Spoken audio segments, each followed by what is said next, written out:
pendidikan. Negara harus bebaskan biaya kesehatan. Negara harus ciptakan pekerjaan. Negara. Dalam Undang-Undang Dasar Negara Republik Indonesia tahun 1945, cita-cita membangun negara kesejahteraan dituangkan dalam 3 pasal. Pasal 27 ayat 2, pasal 33 dan pasal 34. Dengan dicantumkannya pasal-pasal tersebut, maka sudah sangat jelas telah ada pegangan konstitusional yang kuat bagi pemerintah dan bangsa Indonesia untuk mewujudkan cita-cita negara kesejahteraan sebagaimana gagasan yang hendak diperjuangkan melalui cita-cita politik sosial demokrasi.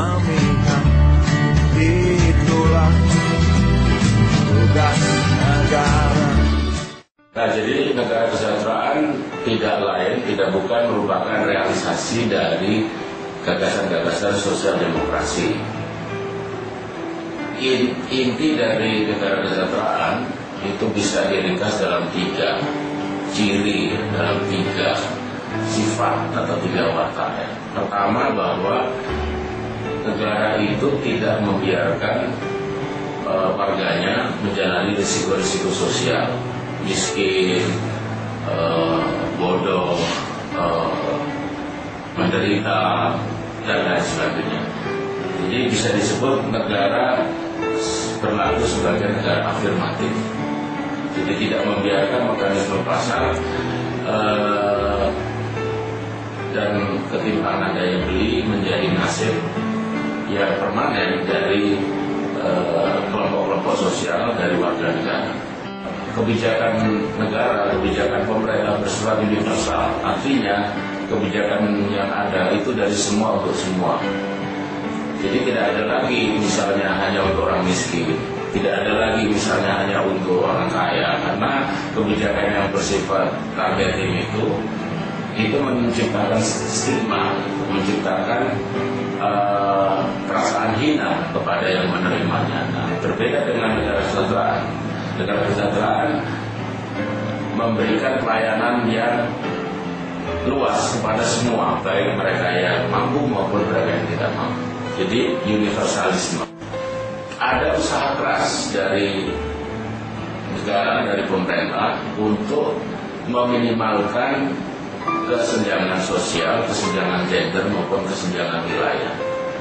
Jadi ada usaha keras untuk mengurangi atau bahkan mungkin susah untuk menghapus, tetapi meminimalkan ketimpangan. Itu yang disebut upaya keras untuk menuju atau menciptakan kesetaraan.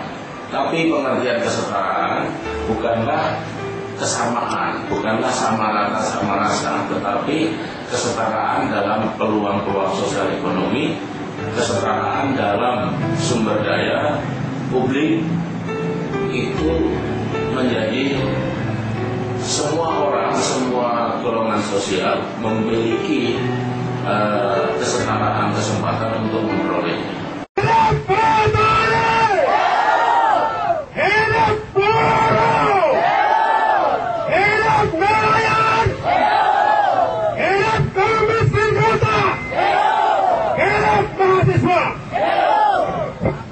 Kawan-kawan, tentu kita semua sadar bahwa kedatangan kita hari ini untuk menunjukkan kepada penguasa bahwa sampai hari ini hak-hak kita masih tertinggal. Saatnya kita berdiri di kaki sendiri,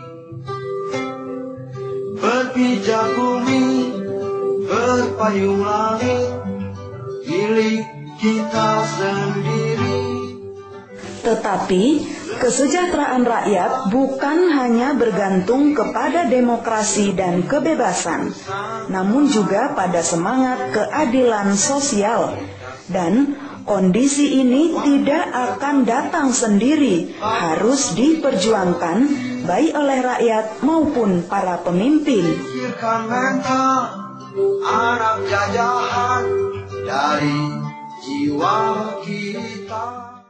Organisasi-organisasi rakyat merupakan ujung tombak sekaligus basis utama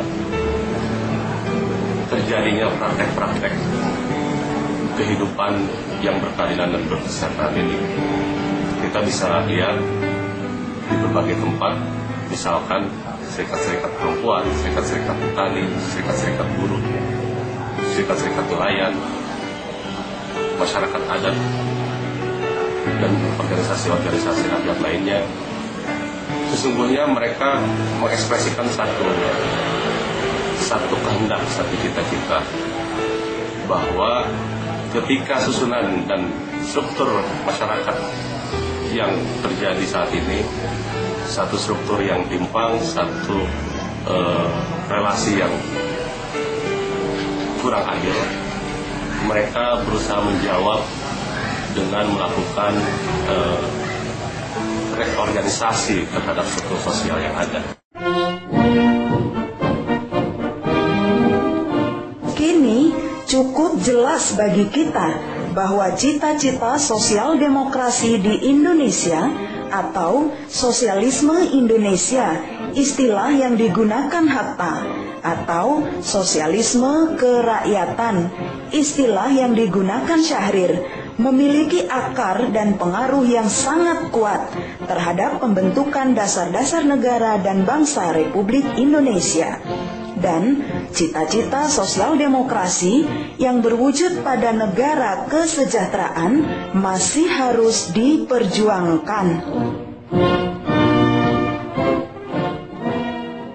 Gerakan Sosdem harus berupaya keras untuk bisa tidak hanya bagaimana bisa membedakan apa itu Sosdem dengan Marxisme, dengan sosialisme, bahkan dengan komunisme, tapi juga yang terpenting adalah bagaimana membumikan ideologi Sosdem dalam konteks realitas masyarakat Indonesia.